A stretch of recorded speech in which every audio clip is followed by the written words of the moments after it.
If you have any chance of being successful in 2020 and beyond, you have to learn how to communicate with video. In today's episode, I'm giving you a ton of tips so that you can look good and look better and stand out on video. Let's get into it. Hey, by the way, if you're new here, this channel is all about tips, tools, and tactics to take your side hustle full time. If that sounds interesting, smash the subscribe. All right, let's get into this video. So first off, let's just clarify one thing up front. The most important thing in your video is you. You want to try to make all the focus of your video surrounding on you. I'm not trying to say this to sound selfish, but if you want to capture someone's attention and communicate, they need to be focused on you.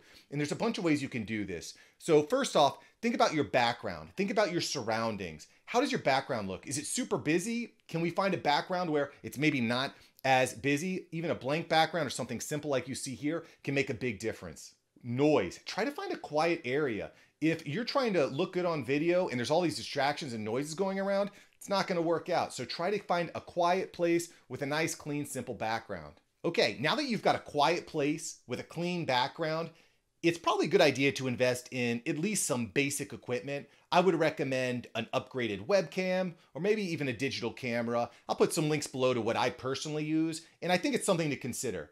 Now, that being said, the worst thing you can do is wait. Start shooting today. Do not wait. If you've got a smartphone, you have the tools to shoot video. So start shooting video today. You may want to invest in some equipment over time, but you could start today with what you got. Okay, let's talk a little bit more about your placement of where your camera should go. So lighting is probably the most crucial part of your video. The key to a successful video is having the focus on you. You want to make sure that you have a light facing you. If there's a bright light behind you, what that's going to do is it's going to create a lot of awareness for your background, but not for you. You might look blacked out or grayed out. You might be hard to see. So you want to have light facing you. I would recommend setting up your camera right in front of a light so that the light is facing at you. A great example of this would be a window. Maybe there's a large window that's facing your face. Great place to set up your camera. You do want to avoid having direct sunlight facing at you, as it can be a little bit hard. It can sometimes be too bright. I would typically recommend recording in the middle of the day so that you're not getting direct sunlight on your face, but you're still getting that window light. This is a really cost-effective way of getting great light on your face. If you don't have a great window, or maybe you're recording at night, that's not going to work. So there's a couple different lights that can dramatically improve the way that your show looks. I think for me, the most important light is a softbox light. You can get these for very inexpensive, less than $100. And typically on Amazon, you'll get 2 for that price. Softbox lights will absolutely change and transform your videos. I'll put some links below to Amazon where you can pick up the same lights, or at least a very comparable light to what I'm using. These softbox lights will transform your videos, and they're very flexible.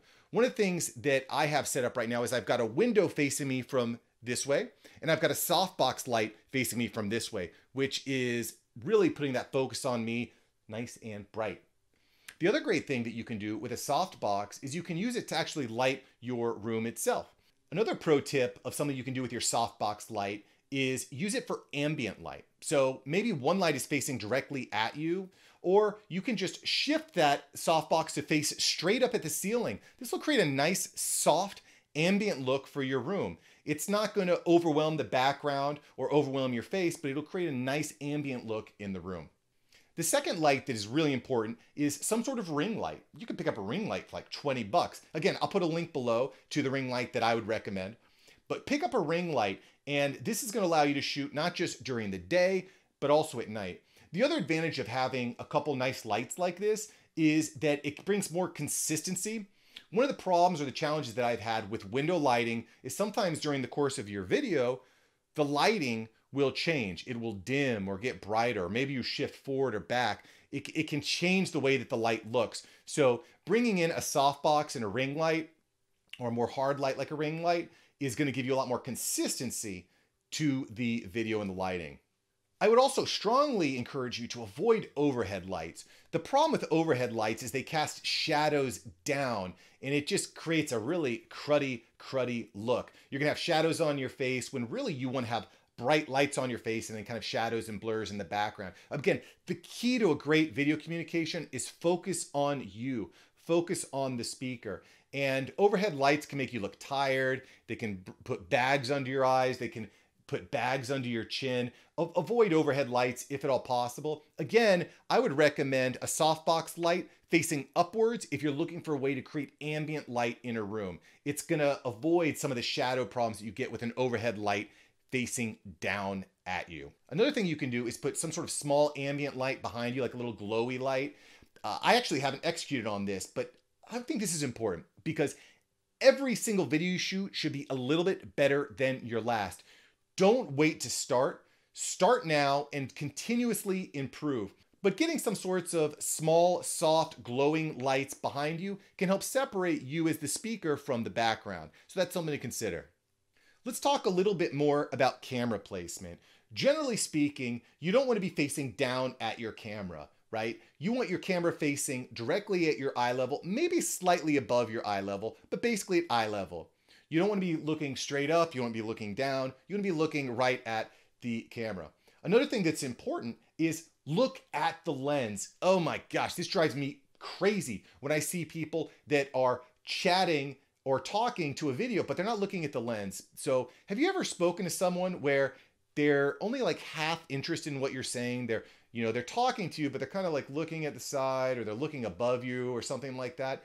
That's exactly the problem that you have if you're not looking at the lens.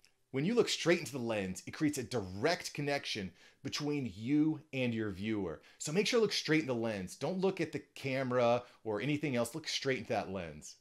I would definitely recommend investing in a tripod, and I'll put a link below to a couple of the tripods that I use and I like. But if you don't want to buy a tripod or you don't have the cash for it right now, you can simply stack some books on top of one another and then put your phone right there on the books or camera right there on the books. Again, think scrappy. Think about getting better with each video. The key to being successful with video is starting. You're going to learn so much. And this channel is going to give you a bunch of the tips that you need to improve, but just start and just focus on being a little bit better than each previous episode. You'll be amazed where you're at after a year. So these are my top tips on how you can improve the quality of your video and really stand out. What do you think? What did I miss? What is something that you're doing with your videos to really stand out? Also, make sure that you smash that like, smash subscribe, because you do not want to miss out on these tips, tools, and tactics to take your side hustle full time. This channel is all about growing you. This channel is all about growing your influence, growing your cash, and growing your connections. So make sure you smash that like button because you want YouTube to know how important this topic is to you. All right, thanks for watching. I'll catch you here next time on Mark Savant Media. Peace. Thank you so much for watching. I'm glad you enjoyed this episode. I've got several other episodes right here for you. Smash one of these videos to make sure that you don't miss out on the tips, tools, and tactics of industry experts. Let's take that side hustle full time. Smash one of these links.